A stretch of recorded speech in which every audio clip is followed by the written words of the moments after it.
Yun mga kasama, no? Magandang umaga.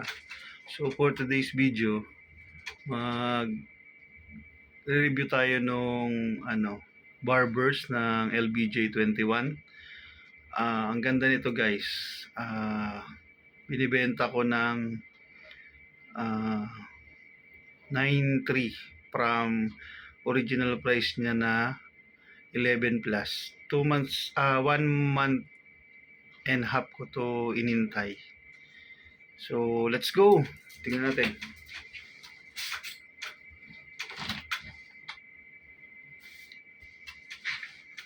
Ganda niyan, guys, oh.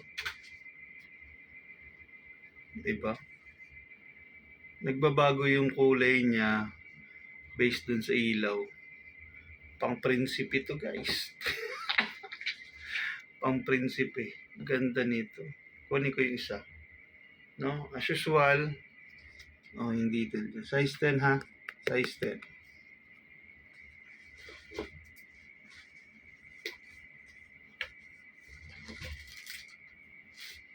Ang ganda nito. Brand new, no? Original.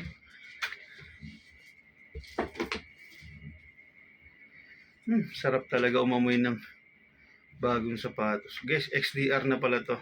Extra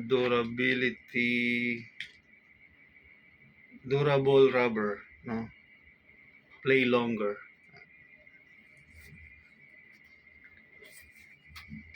Ganda nung outsole, oh. Traction niya. Guys, ang insole nito para kang nasa India. Diba? Ang ganda.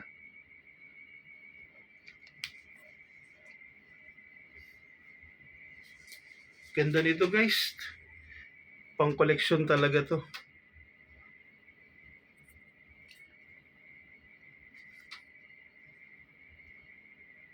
Diba? Tapos dito, guys, gigintuin. Ayan, no. Diba? O pag ganyan, parang faded siya, no? Kasi yung ilaw. Pag ganito. Ganda nito, guys. No?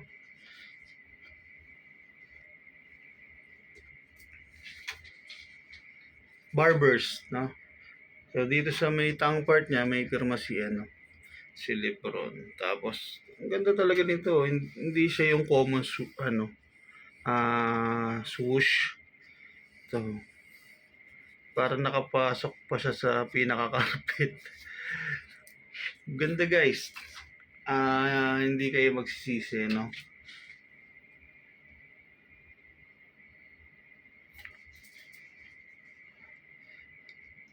Ito. Pag nasa mall ka nito, o kaya may mga party ka sosyalin, tapos naka-coat ka, ganda nito. No?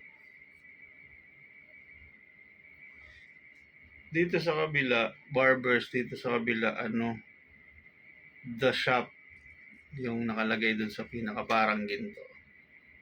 So yun lang, no guys. Na-steal ko lang din to, so steal nyo na lang din sa 9.3, no? 9.3. Sa lahat ng may gusto, PM, DM, usap deal. Ang ganda nito guys. Pag tinignan, makita nyo to sa personal, wow. So sa lahat ng may gusto, chat tayo, no? Hanggang doon na lang kaya kong ibaba. So medyo mahirap yung nito. Kuhaan. Try nyo sa baka may makuha kayo. May makuha pa kayo. Big size kasi to guys ha. Size 10.